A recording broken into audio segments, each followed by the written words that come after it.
करौली शहर में अचानक पथराव और उसके बाद होने वाली तब्दीली के दरमियान शहर में अफरा तफरी मच गई है।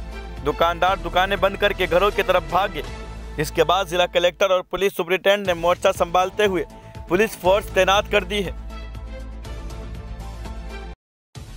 पीडीपी सदर महबूब मुफ्ती ने इल्जाम आयद करते हुए कहा है कि इंतजामिया जम्मू व कश्मीर को माशी तौर पर कमजोर करने पर तुली हुई है।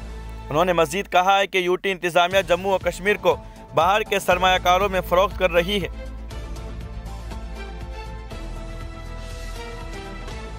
पाकिस्तान के army chief general Qamar Javed Bajwa ने कहा है कि भारत के साथ तमाम तनाज़ात को बातचीत के जरिए पुरअमन तरीके से हल किया जाना चाहिए।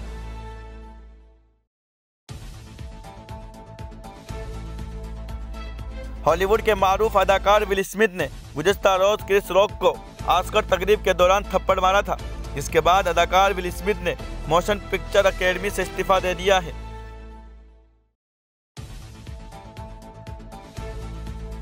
रिसर्च स्कॉलर मुफ्ती अहमद नाजुल कासमी ने कहा है कि जो सख्त गैर हिंदू और आरएसएस ज़हनियत रखने वाले तालीमी इदारे क्लासरूम और इम्तिहान गाह में बाहिजाब और पर्दा नशीन मुस्लिम लड़कियों को दाखिला देने से मना कर रहे हैं, तो ऐसे तालीमी इदारे अगर पर्दे से मना करे तो ऐसी तालीम की कोई ज़रूरत नहीं है।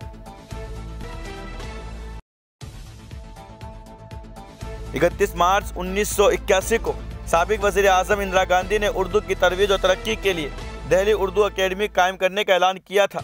उस वक्त अकेडमी का सालाना बजट 50,000 था। आज दिल्ली उर्दू अकेडमी का सालाना बजट 15 करोड़ है। जम्मू व कश्मीर पुलिस ने गुज़िश्ता रोज रामबन के गोल इलाके में 25 रोहिंग्या मुसलमानों को गिरफ्तार करके हीरानगर जेल मुंतकिल किया। हुक्काम के मुताबिक तमाम अफराद गैर कानूनी तौर से यूटी में दाखिल हुए हैं। इस दौरान जम्मू में मुकीम रोहिंग्या मुसलमानों ने नरवाल जम्मू खामोश एहतजाज करके इंतजामिया और मरकजी हुकूमत से उनके छोड़ने की अपील की है।